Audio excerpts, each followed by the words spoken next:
Are you having a problem where the YouTube app isn't playing properly or the app feels a little slow or buggy? Then updating the app is a good idea because it can solve a lot of issues with performance, bugs, and app crashes. So let's see how we can update the YouTube app. If you're an iPhone user, then open your App Store. But if you're using your Android phone, then locate and open your Google Play Store on the phone and then go over to the search bar. Of course, you'll want to search for YouTube, and then you'll want to open the app in your respective stores.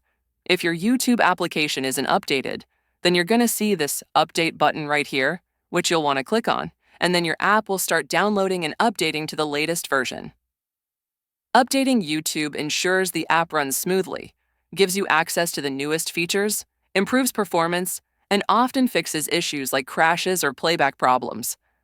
So, after a couple of minutes, the app should be updated, and then you can open the app and see if it solved your problems or issues.